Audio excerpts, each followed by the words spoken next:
आज एक विषय पर आपसे चर्चा करनी है। हमारे साथ हमारे आसाम के चारों लोकसभा के सदस्य हैं। विजया चक्रवर्ती जी पार्टी की राष्ट्रीय उपाध्यक्षा हैं। कविंद्र पुरकायस्था जी अपने सिलचर से एमपी हैं, पार्टी के वरिष्ठ नेता रहे हैं। रमन डेका जी, आपका क्षेत्र हाँ मौलवी से मंगलोई से हैं। और राजेंद्र गोहाई जी अपने वरिष्ठ नौगांव से एमपी हैं। मेरे बाद विजया जी कुछ टिप्पणियां देंगी, फिर आपके जो सवाल होंगे उसका मैं उत्तर दूंगा। कल कॉन्स्टिट्यूशनल अमेंडमेंट बिल जिस तरह से राज्यसभा में जबरदस्ती इंट्रोड्यूस किया गया, वो दुर्भाग्यपूर्ण है। हम उसकी भर्त्सना करते हैं। We totally disapprove, criticize and condemn the manner in which the constitutional amendment bill yesterday was rushed through in the most arbitrary manner. और इसके बारे में हम थोड़ा आपको विस्तार से बताना चाहते हैं। सरकार हमसे बार बार आग्रह करती थी और हमने कहा था यह संवेदनशील विषय है, इस पर आपको चर्चा करके कंसेंसस पहले बनाइए। कल ये कॉन्स्टिट्यूशनल अमेंडमेंट बिल एजेंडा में नहीं था। एकाएक 2:30 बजे सर्कुलेट किया गया। हम लोगों ने कहा इस तरह से हड़बड़ी में मत करिए आप, ये ठीक नहीं है। अरुण जेटली जी ने इसके कॉन्स्टिट्यूशनलिटी के बारे में 5 दिसंबर को ही एक खत लिखा था सेक्रेटरी जनरल को कि I want to raise this serious issue of constitutionality on this amendment. 2 बार हाउस एडजर्न हुआ। कई लोग वेल में थे। मैंने स्वयं विरोध किया। फिर अरुण जेटली और हमारी चर्चा हुई। हम लोगों ने जाके चेयरमैन और डिप्टी चेयरमैन को बताया कि there is commotion in the house, please don't do it. स्पष्ट रूप से हम लोगों ने जाके बताया चेयरमैन साहब को और डिप्टी चेयरमैन को कि काइंडली मत करिए आप। 2 बार हाउस एडजर्न हुआ। तीसरी बार, और बहुत मैं आदर के साथ कहना चाह रहा हूं कि डिप्टी चेयरमैन साहब आए हाउस में, हम लोग आपत्ति कर रहे हैं। मैं कह रहा हूं कि अरुण जेटली को रेज करना है कॉन्स्टिट्यूशनल इश्यूज को। एक उन्होंने कह दिया इंड्यूस और फिर कह दिया इंड्यूस्ड। मतलब ये सारी चीजें आधा मिनट में हुई और हाउस को एडजर्न करके चले गए। अरुण जेटली खड़े थे, मैं खड़ा था, प्रकाश जावड़ेकर खड़े थे। ऐसे सेंसिटिव मामले में आप इस तरह से जबरदस्ती लेजिस्लेशन नहीं इंड्यूस करना चाहिए। The BJP is openly critical of the manner in which such a sensitive issue, and that too relating to a constitutional amendment, was introduced in a hurry in the most arbitrary manner. और मैं बहुत विनम्रता से कहूंगा कि deputy chairman ने जिस समय कंडक्ट किया वो बिल्कुल अनुचित था, और ये बात मैं बहुत जिम्मेदारी से कहना चाह रहा हूं।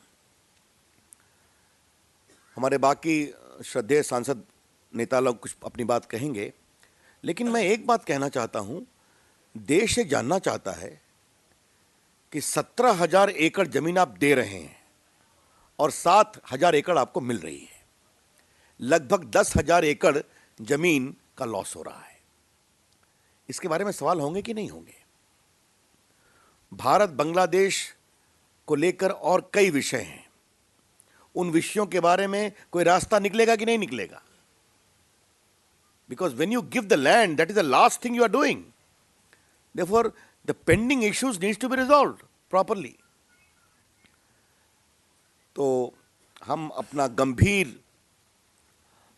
इसके बारे में जो प्रक्रिया अपनाई गई है, हमें गंभीर क्षोभ है। We completely express our disapproval and profound sense of regret as to the manner in which the whole thing has been done yesterday. मित्रों, इसके पहले कि मैं कहूं विजय जी से अपनी कुछ बात कहने के लिए मुझे एक बात और कहनी है। दूसरा विषय है वो तो बाद में करूंगा कि राहुल गांधी, आजकल खबरें आ रही हैं कि उन्होंने लोकपाल को पास करवाया, सब कुछ कराया। एक तरफ कपिल सिब्बल कह रहे थे कि कांग्रेस पार्टी कोई क्रेडिट क्लेम करने की रेस में नहीं है। मैंने भी अपने भाषण में कहा था, सुषमा जी ने कहा है, अगर इसके लिए किसी को क्रेडिट मिलना चाहिए तो अन्ना हजारे को मिलना चाहिए।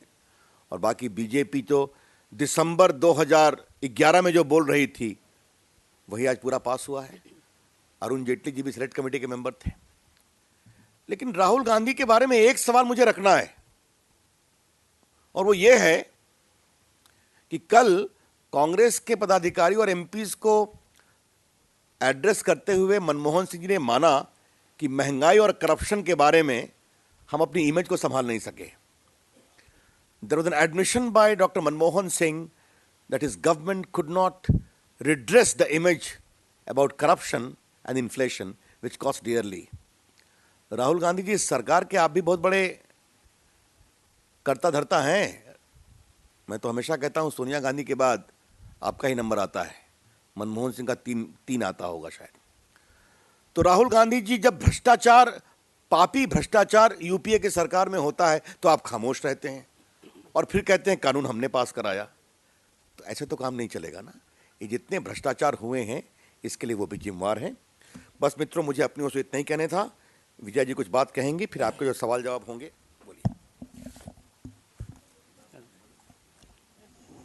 फ्रेंड्स, मैं आप लोग का आभारी हूँ कि आप लोग के सामने कुछ असम के बारे में उसका कहने का मेरी सौभाग्य हुआ।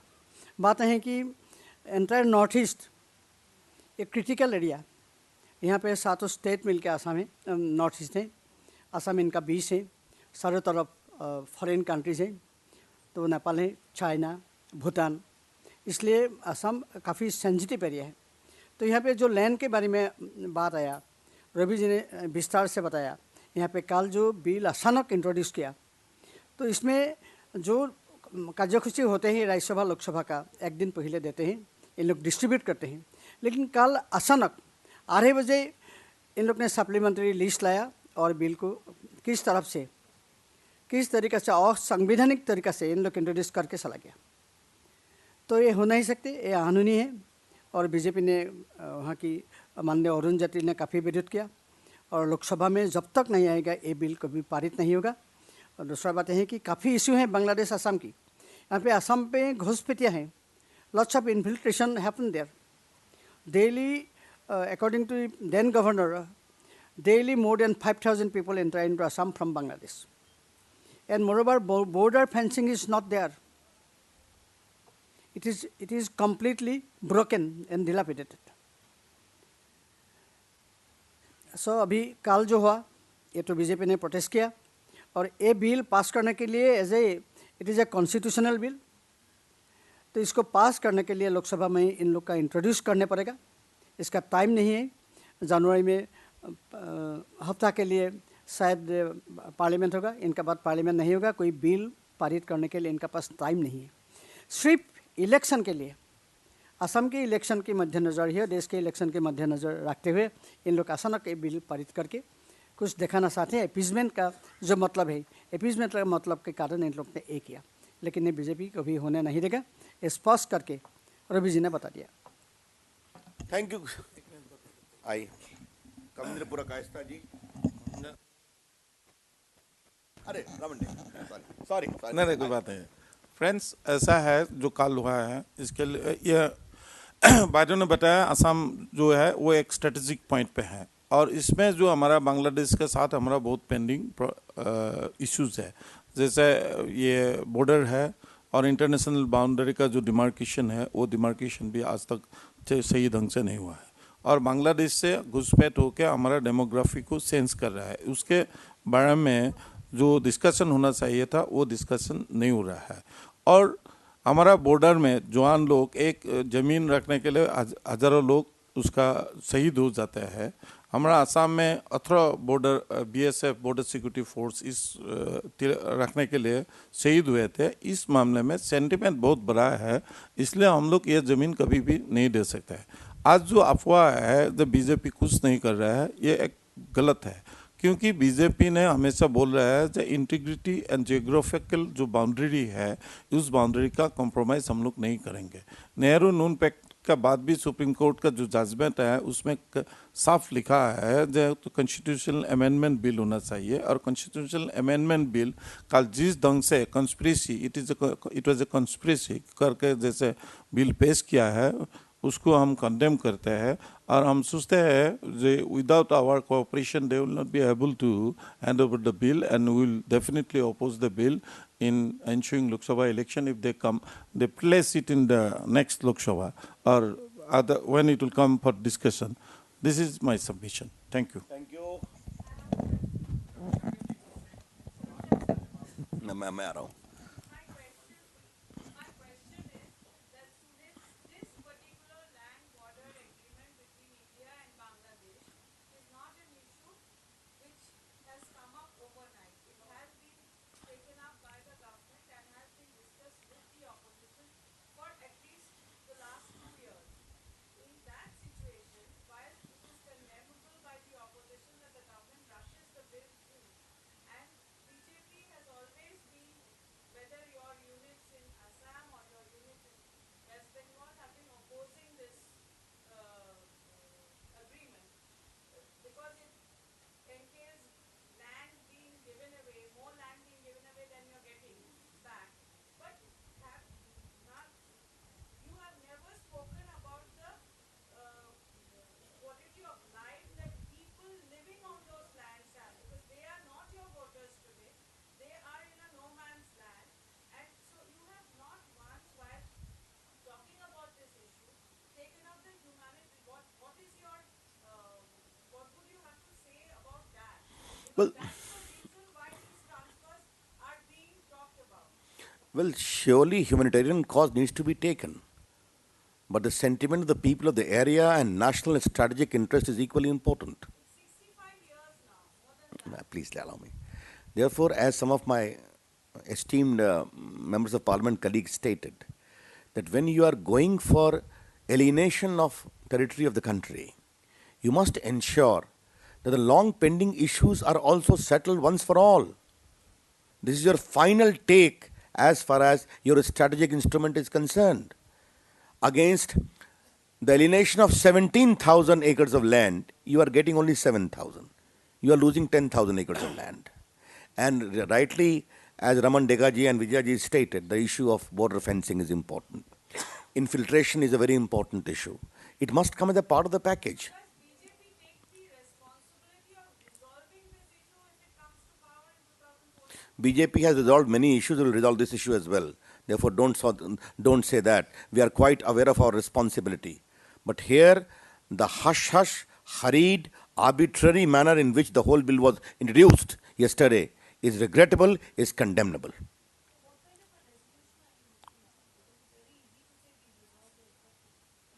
I'm surely strategic issues of foreign policy cannot be talked about in a press conference like this. But I differ with you completely. We quite take the big picture in mind, and the big picture is also important of promotion of extremism, terrorism, border fencing, infiltration, and also land. All these issues needs to be tackled effectively and properly. Pramod ji.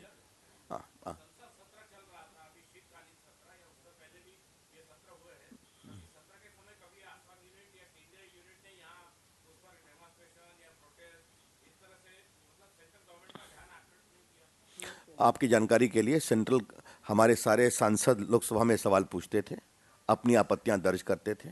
हमारी ओर से मैंने इस विषय को कई बार उठाया है, अरुण जेटली जी ने उठाया है, सुषमा जी ने उठाया है, गुवाहाटी में हमारी यूनिट सक्रिय रही है. तो ऐसा नहीं है कि हम नहीं करते थे. एक मिनट, हाँ यू आर राइट.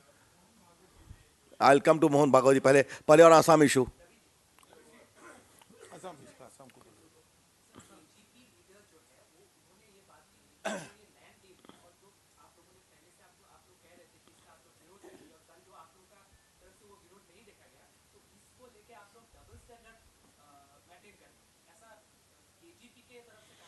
अब एजीपी की इस बात पर मुझे कुछ नहीं कहना है. कल सदन में आप लोगों ने देखा, अरुण जेटली जो कभी खड़े नहीं होते हैं वो भी खड़े हुए, और मैं विरोध कर रहा था. और मैंने आपको इतना बताया कि मैं स्वयं गया अंदर, मैंने चेयरमैन डिप्टी चेयरमैन को सलमान खुर्शीद को कहा please don't do it like this. अब इससे अधिक आप और क्या चाहते हैं? हाँ, हम वेल में नहीं गए, अपनी हम सीमाएं मेंटेन करते हैं। धन्यवाद। अब इस पर मुझे मैं बीजेपी का स्टैंड यहां पर बताने के लिए हूं। हमारे पूरी आसाम की टॉप लीडरशिप यहां पर है, अध्यक्ष जी वहां पर है, हम लोग की बात हुई है, तो देश के सामने अपनी स्थिति हम स्पष्ट कर रहे हैं। We are not in the business of taking credit और apportioning credit blame. Just a minute, anything on Assam? Thank you. हाँ,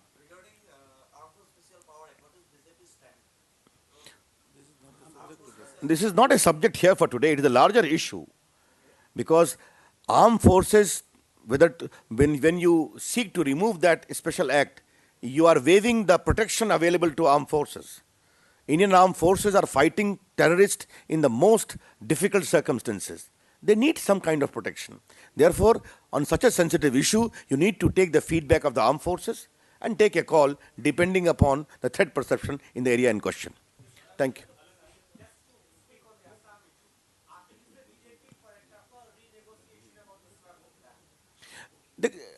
These are options.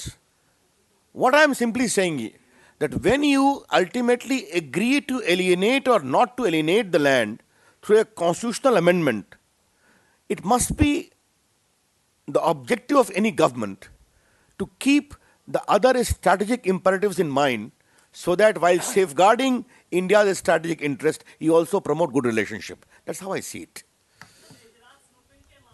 अब आसाम पर कोई सवाल नहीं? हाँ, ये रविंद्र जी आसाम पर पूछ रहे हैं। हाँ, बोलिए। हाँ,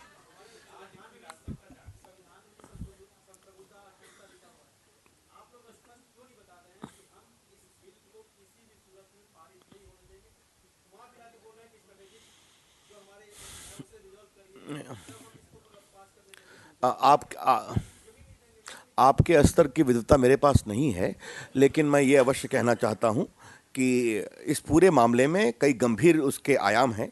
उन सारे मामलों पर विचार करेंगे, बताएंगे जब हम सरकार में रहेंगे तो। हाँ,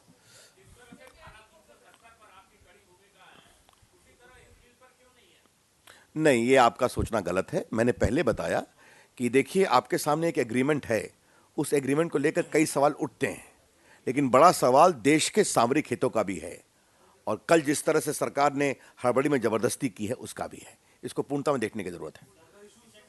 yes, and no question on Assam? Thank you. Now go ahead. I am open for any other questions now, but I hope my observations and my friends' observations on Assam would be the main focus today. Thank. Yes, Maria Shakil, go ahead.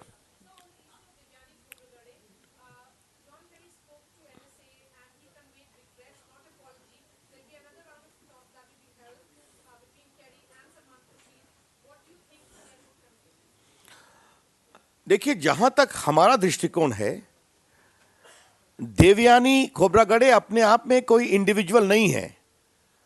वो एक संप्रभु भारत की प्रतिनिधि हैं America में।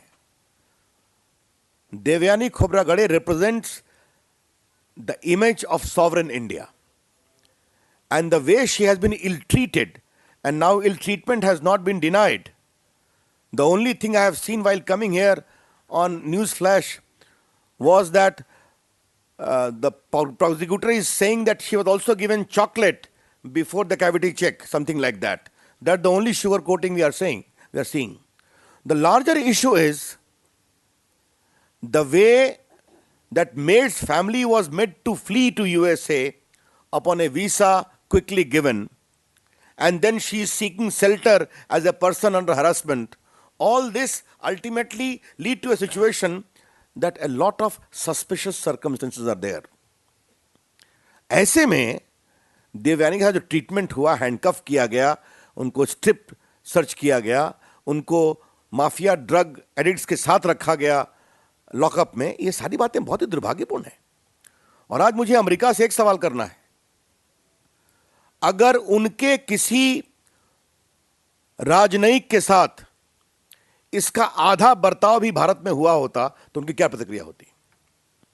हम एक सवाल पूछना चाहते हैं, और एक बात को आज हम रिमाइंड करना चाहते हैं कि पाकिस्तान में उनके एक राजनयिक के ऊपर एक हत्या का आरोप लगा था और एक हफ्ते के अंदर उनको उस देश से इज्जत के साथ बाहर निकाला गया। तो it is America who has to explain lot of double standards, but that is a separate chapter all together. What type of regret is there? Is it a genuine contrition or apology or regret simpliciter? These are questions government of India needs to explain. But I hope the government of India will appreciate that the country is deeply agitated. The issue impinges upon the very image of a sovereign country. Our diplomats are deeply agitated, distressed. What steps government is willing to take to ensure that these concerns are addressed is the larger issue.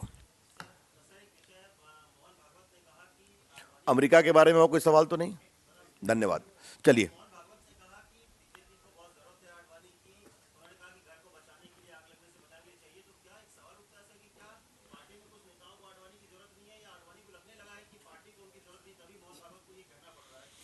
देखिए, मुझे आपसे एक बात बहुत विनम्रता से कहना है, जो भी अडवाणी जी ने कहा वो आप लोगों ने सुना, मीडिया में भी गया। जो माननीय मोहन भागवत जी ने कहा वो आपने सुना, मीडिया में भी गया। तो इन दोनों हमारे वरिष्ठ नेता और एक संघ के सरसंघ चालक, इनके वक्तव्यों पर हम कोई टिप्पणी नहीं करना चाहते।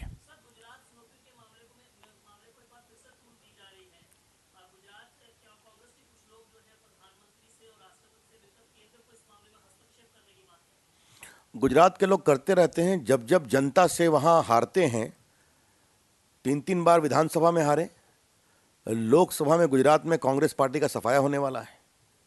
लेकिन हमने पहले भी कहा था कि ये स्नूपिंग इंसिडेंट्स एक तो बेबुनियाद है। उस महिला, उसके परिवार को कोई शिकायत नहीं है। उसके पिताजी ने बार बार कहा है कि हमारी प्राइवेसी का आप लोग अतिक्रमण न करें। आपको मालूम है, उस महिला के किसी परिवार के लोगों को कोई शिकायत नहीं है, उस महिला ने शिकायत नहीं किया है। लेकिन कांग्रेस पार्टी को सबसे अधिक परेशानी है। ये चुनाव को लेकर, ये स्टेट का विषय है। अगर स्टेट के विषय में भारत सरकार दखल देगी तो ये गैर संवैधानिक होगा। और हम बहुत विनम्रता से चेतावनी देते हैं भारत सरकार को, इस तरह की गंदी हरकत करना बंद करे। नरेंद्र मोदी जी हमारे पार्टी की ओर से प्रधानमंत्री के उम्मीदवार हैं। पूरे देश में उनकी लोकप्रियता पराकाष्ठा पर है। अभी इस सरकार की, इस पार्टी की, कांग्रेस पार्टी की इतनी बेशर्म हार हुई है 3-3 प्रदेशों में, दिल्ली सहित। तो कृपया करके इस तरह के गंदे हथकंडे न अपनाएं।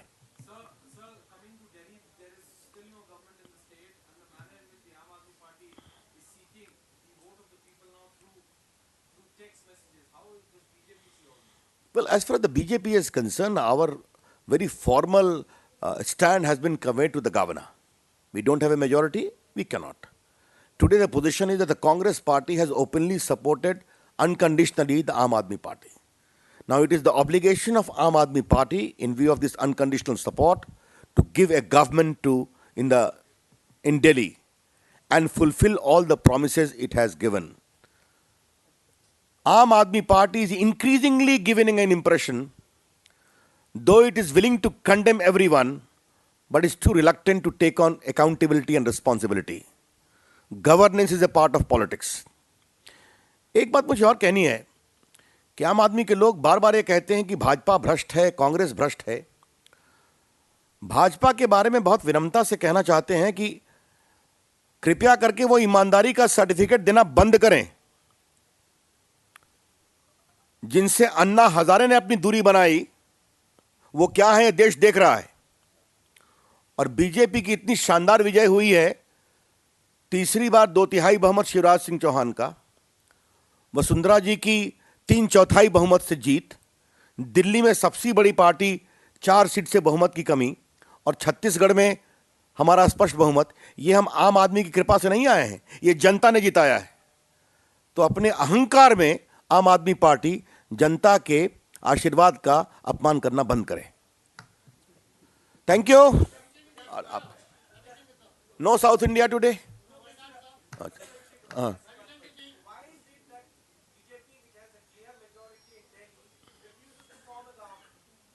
The reply is very simple. We are 31. Just a minute. 31 हमारे अपने हैं, 1 अकाली दल के हैं, 4 आपको और चाहिए 36 आने के लिए। इसके लिए आपको आम आदमी पार्टी और कांग्रेस की जरूरत पड़ेगी। कांग्रेस पार्टी से कोई सहयोग देने का सवाल ही नहीं उठता है, आम आदमी पार्टी से सवाल नहीं उठता है। उन्होंने खुद कह दिया है कि हम बीजेपी को कभी नहीं देंगे। तो ये एक अर्थमेटिक है जो एग्जिस्टिंग रियलिटी है। मैं आम आदमी के बारे में इसलिए कह रहा हूं कि उनके 28 हैं, कांग्रेस के 8 हैं। कांग्रेस के 8 ने कहा है लिखित रूप से गवर्नर को कि हम इनको अनकंडीशनल सपोर्ट दे रहे हैं, which makes exact 36। Therefore it is an obligation to form the government. Thank you. Today I am on north east only and Delhi.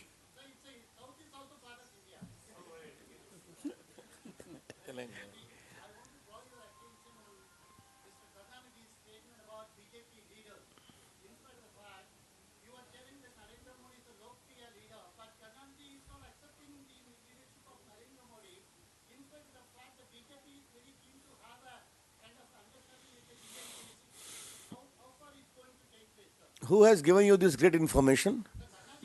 BJP has no truck whatsoever with Mr. Karunanidhi or his party. Thank you. Thank you. चलिए।